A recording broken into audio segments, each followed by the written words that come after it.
La Chine continue sur son élan en matière de cyberespace. Chine, beaucoup de travailleurs migrants trouvent des emplois plus près de chez eux. Retour sur les tensions commerciales entre Pékin et Washington. 6 provinces ont enregistré une croissance à 2 chiffres du commerce de détail. Les investissements de la Chine en Europe ont atteint un niveau record. L'événement est soutenu par 3 agences gouvernementales, la CAC, l'administration du cyberspace, la CNDR, le planificateur économique et le ministère des Industries et de l'Informatique. Le sommet est conçu pour être une plateforme afin de publier les politiques en matière de haute technologie et de cyberspace et de promouvoir la coopération internationale. La Chine est le plus grand marché pour le e-commerce dans le monde. L'administration du cyberspace a déclaré que la taille de l'économie digitale de la nation avait atteint 3100 milliards de yuans, c'est un tiers du PIB du pays. Les chiffres du McKinsey Global Institute montrent que le marché chinois enregistre plus de 40% des transactions mondiales. Le pays est également devenu une force majeure dans les paiements mobiles, dont la valeur transactionnelle est 11 fois supérieure à celle des États-Unis. En termes d'infrastructure Internet, la longueur totale des câbles optiques a atteint près de 44 millions de kilomètres. L'analyse montre que la globalisation digitale de la Chine ne fait que commencer et qu'elle s'accélère. C'était dur, mais il a finalement pris la décision. Le travailleur migrant Wen a décidé de quitter Guangzhou. En fait, il n'avait jamais eu l'intention de passer la plus grande partie de sa vie là-bas.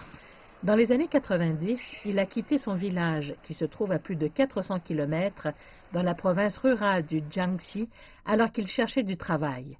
En tant que membre de la soi-disant première génération de travailleurs migrants, le nouvel emploi de Wen a aidé sa famille à se sortir de la pauvreté. Et grâce à la politique du gouvernement municipal de Guangzhou, il a pu acheter un appartement en 2012 pour s'installer en ville avec sa famille. Mais maintenant qu'il s'approche de la retraite, Wen sent l'appel de sa ville natale.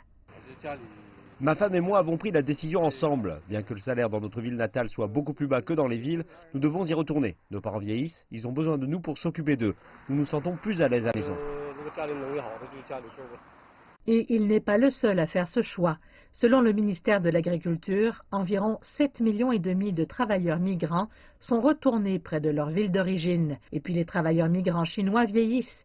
Plus d'un cinquième d'entre eux ont maintenant plus de 50 ans. Et contrairement à leurs prédécesseurs, la jeune génération de travailleurs n'aime pas trop les emplois traditionnels dans les usines ou les chantiers de construction. Entre-temps, les destinations traditionnelles de nouveaux migrants reçoivent des mises à niveau industrielles, ce qui entraîne un changement dans le type d'emploi. Désormais, de nombreux travaux pourraient être complétés par des machines plutôt que par du travail humain. Mais pour beaucoup de travailleurs migrants comme Wen, bien que les salaires soient plus élevés dans les grandes villes, leur foyer d'origine semble pouvoir leur en donner plus. En tout premier, il n'y aura pas de vainqueur en cas de guerre commerciale. Cette observation a été formulée par le ministre chinois du Commerce Zhong Shan en mars 2018.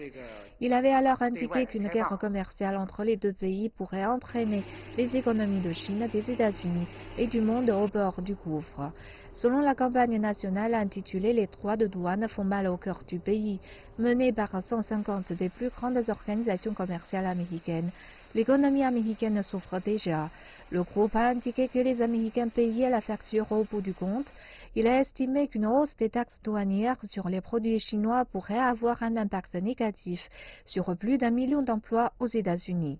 En deuxième lieu, la Chine est déterminée à sauvegarder les intérêts essentiels de l'État et les intérêts fondamentaux du peuple. Beijing ne fera aucun compromis sur la question des principes, le principe de négociation et de consultation étant de respect mutuel, d'égalité et de bénéfice mutuel. Enfin, en dernier lieu, la Chine a indiqué que sa politique d'ouverture et sa promotion d'un développement de haute qualité restaient inchangées.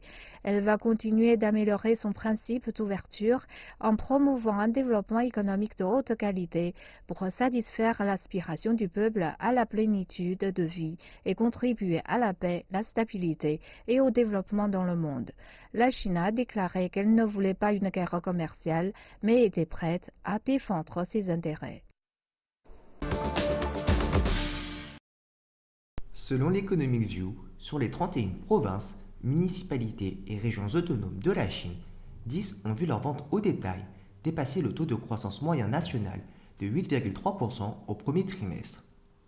6 ont même enregistré une croissance à 2 chiffres.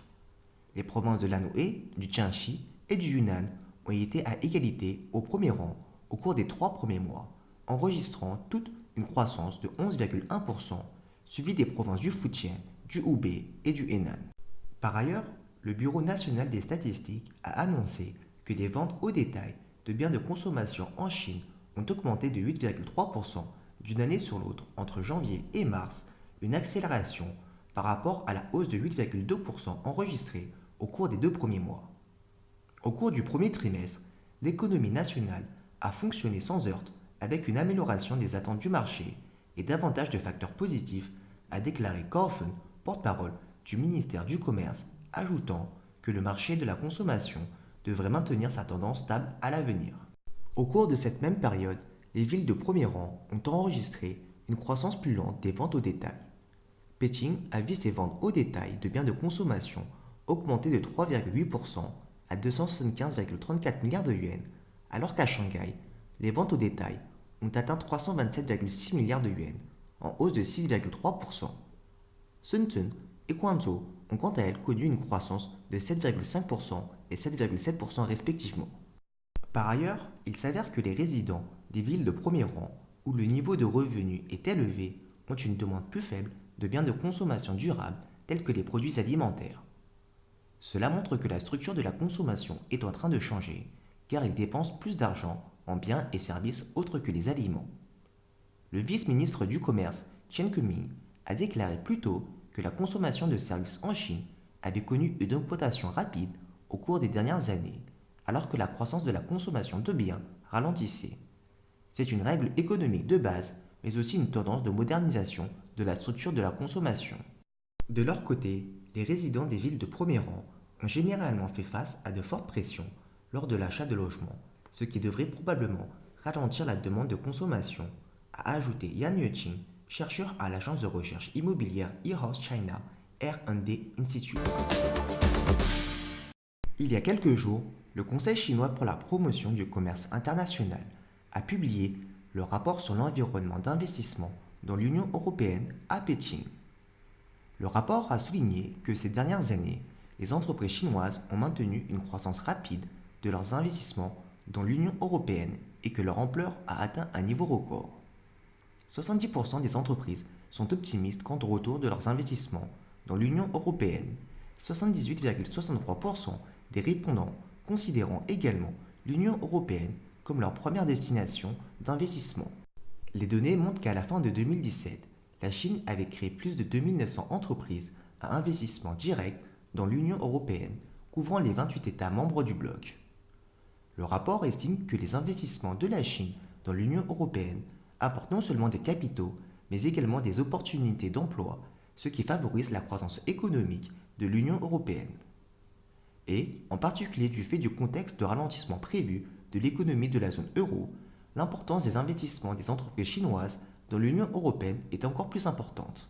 Le rapport a également souligné que depuis 2017, l'environnement d'investissement de l'Union européenne a subi de nouveaux changements et que l'Union européenne et certains de ses États membres ont commencé à renforcer le processus d'examen des investissements étrangers. À l'heure actuelle, les entreprises chinoises sont confrontées à 3 défis majeurs. Premièrement, le nombre de secteurs limitant les investissements augmente sans cesse. Deuxièmement, les coûts de mise en conformité des entreprises sont en hausse. Et troisièmement, les entreprises à capitaux chinois ont des difficultés à mener leurs activités en Europe. Le rapport a enfin dit espérer que l'Union européenne sera attentive aux défis auxquels sont confrontées les entreprises chinoises dans l'Union européenne, qu'elle améliorera leur environnement d'investissement dans l'Union européenne et optimisera davantage l'environnement d'investissement, notamment en évitant d'étendre arbitrairement le champ d'application de la sécurité nationale, en assurant la transparence des politiques et en formulant des règlements d'interprétation pertinents sur le système de contrôle des investissements étrangers et autres documents, en renforçant l'administration conformément à la loi et en améliorant les capacités de service.